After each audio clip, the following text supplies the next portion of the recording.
అందరికీ నమస్కారం. రాష్ట్ర ప్రజలకి, శ్రేయభిలాషులు ప్రతి ఒక్కరికి కాకాని గోవర్ధన్ వైఎస్ఆర్సీపీ ఎమ్మెల్యే, ఓడిపోయిన ఎమ్మెల్యే, ప్రతిపక్షం లేని పార్టీ, సర్వేపల్లి నియోజకవర్గం. మరి ఈ కాకాని గోవర్ధన్ రెడ్డి లాంటి ఆయన మాట్లాడే ప్రతి ఒక్క మాట అయినా, ప్రతి ఒక్క న్యూస్ అయినా ఒక సాక్షిలో తప్ప ఎక్కడైనా రాదేమో, ఏ ఒక్క మీడియంలో కూడా రాదంట.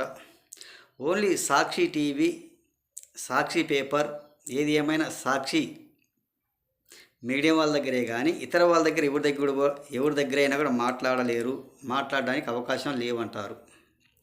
ఒకవేళ ఏది ఏమైనా ఆయనకు తెలియని క్వశ్చన్స్, ప్రశ్నలు అడుగుతారేమన్న భయంతో ఆయన ఇంట్లో కూర్చొని ఒక మైకు పట్టుకొని ఒక సాక్షి పేపర్ కానీ, సాక్షి ఛానల్ కానీ, ఒక సాక్షి మీడియం వాళ్ళనే మాత్రమే రప్పించుకొని మాట్లాడుతూనే ఉంటారంట. అంటే ఆయన ఏం చెప్పినా, ఎలా చెప్పినా అది వాళ్ళకు నచ్చుతుంది, ఆ మీడియం వాళ్ళకి. మరి ఇతర ఛానళ్ళకు కానీ, ఇతర మీడియం వాళ్ళకి కానీ, ఇతర పేపర్ కానీ వాళ్ళకు నచ్చవు కదా. అందుకని వాళ్ళకు సంబంధించిన వాళ్ళ మాత్రమే వీళ్లకు వైఎస్ఆర్సీపీ పార్టీ గురించి, వాళ్ళ ఎమ్మెల్యేల గురించి, మన రాష్ట్రంలో మంచి చేశాము అని వాళ్ళ మీడియం వాళ్ళకే చెప్పి ఆ సాక్షి మీడియం వాళ్ళల్లోనే వచ్చేటట్టుగా మాట్లాడుకుంటారంట. మరి ఆయన బయటికి పోయి రాష్ట్ర ప్రజల్లోకి అడిగారా? ఆయన గాలిపోతుంది. ఆయన నియోజకవర్గంలో కూడా, సర్వేపల్లి నియోజకవర్గంలో కూడా ఏమీ అయినా చేయలేదని తెలిసింది. ఆయన బయటికి వెళ్ళి వేరే మీడియంతో మాట్లాడితే, మీరు ఏం చేశారు, ఎక్కడ చేశారు, రాష్ట్ర ప్రజలు కానీ మీ నియోజకవర్గంలో ప్రజలు కానీ ఏ ఒక్కటైనా సరిగా చేయలేదన్న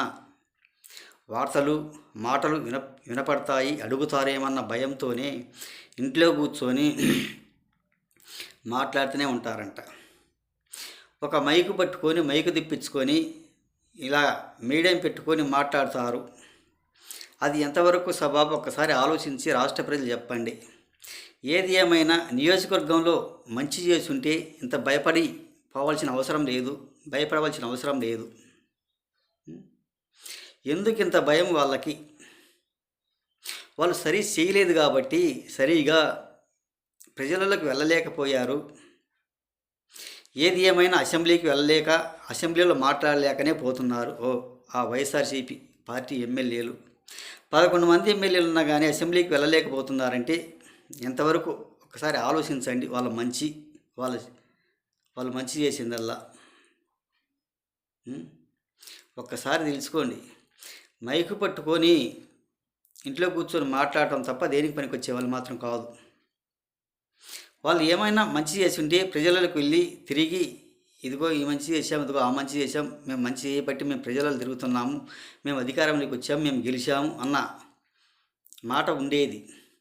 ఏం చేయలేదు కాబట్టి ఇటువంటి ప్రెస్ మీట్లు పెట్టుకుంటూ మాయమాటలు మాట్లాడుకుంటూ ప్రజలను నమ్మించలేరు కదా. పాపం గోవర్ధన్ రెడ్డో మామూలుగా మనిషో, అతను ఇటువంటిప్పుడు ఈరోజే కనిపించేది, ఎప్పుడూ అయినా కనిపించలేదు, రాష్ట్ర ప్రజలకు వినిపించలేదు. ఆయన మనిషిని కూడా ఈరోజే చూడటం జరిగింది. ఇక రాబోడు ఏదో మైకు పట్టుకొని సింపతి పొందుదాము వైఎస్ జగన్మోహన్ రెడ్డి దగ్గర అన్న ఆలోచనతో ఈరోజు ఇంట్లో మీడియం పెట్టుకొని ఒక మైకు పట్టుకొని మాట్లాడుతున్నారు. ఒక్కసారి చెప్పండి, మన రాష్ట్రంలో ఏం చేశారు, ఎలా చేశారు గోవర్ధన్ రెడ్డి గారు అనేది. మీరు ఏది ఏమైనా మీరు మంచి చేసి ఉంటే మీరు భయపడవలసిన అవసరం లేదు, జనాలకు వెళ్ళవచ్చు. మీరు మంచి చేయలేదు కాబట్టి ఇంట్లో ప్రెస్ మీట్ పెట్టుకొని మైక్ పెట్టుకొని మాట్లాడుతుంటారు.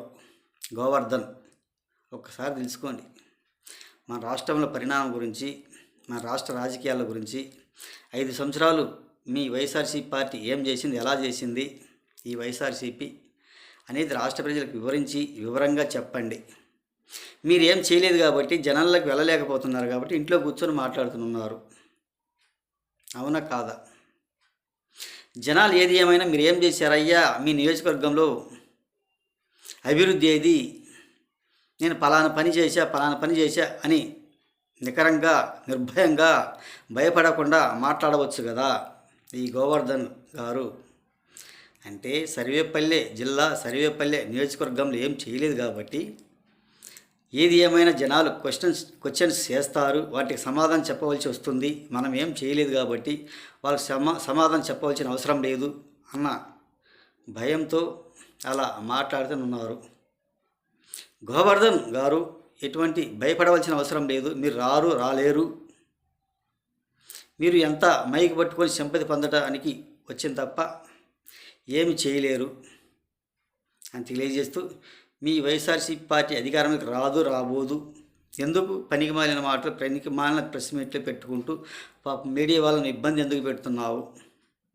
పెట్టడం కూడా సరైనది కాదు కదా అని తెలియజేస్తూ, ఏది ఏమైనా ఎవరితో ఎలా మాట్లాడాలి, ఏ విధంగా మాట్లాడాలి అనేది నేర్చుకోండి మీ వైఎస్ఆర్సీపీ పార్టీ ఎమ్మెల్యేలు అని తెలియజేస్తూ, రాష్ట్ర ప్రజలకి, శ్రేయబల్స్ ప్రతి ఒక్కళ్ళకి హృదయపూర్వక ధన్యవాదాలు.